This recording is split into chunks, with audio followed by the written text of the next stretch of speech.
Cela fait presque 2 semaines que le président américain Donald Trump a déclaré le jour de la libération le 2 avril, lorsque les tarifs douaniers réciproques sont entrés en vigueur en ciblant les partenaires commerciaux mondiaux de l'Amérique. L'un des piliers de la politique économique de l'administration Trump est l'utilisation des droits de douane pour inciter les entreprises à délocaliser leurs opérations de production et à relancer la fabrication aux États-Unis. Depuis, les retombées ont été sans précédent et d'une grande portée, les marchés américains ayant plongé et les ventes d'obligations s'étant intensifiées.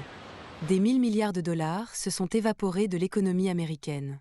Alors que les chefs d'entreprise et les analystes mettaient en garde contre la dévastation économique et le risque accru de récession, l'administration Trump a fait volte-face sur les droits de douane mercredi.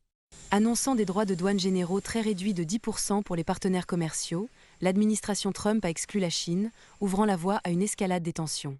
Dans une volte-face, l'administration Trump a publié vendredi des orientations excluant les smartphones, les ordinateurs et d'autres biens électroniques tels que les écrans de télévision et les puces semi-conductrices des droits de douane, incluant notamment les importations américaines en provenance de Chine.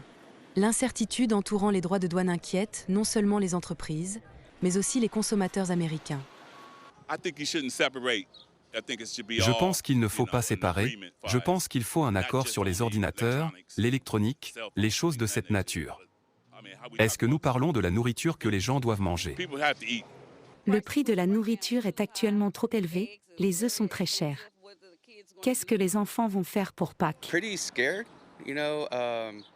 En ce moment, l'économie est dans une mauvaise passe, l'argent est vraiment serré pour les familles et j'ai l'impression que les tarifs douaniers vont empirer les choses pour nous, les gens normaux.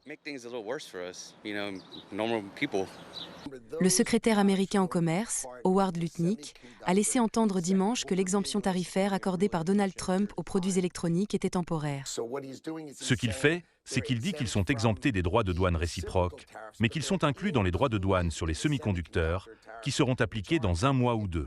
Ces mesures sont donc imminentes.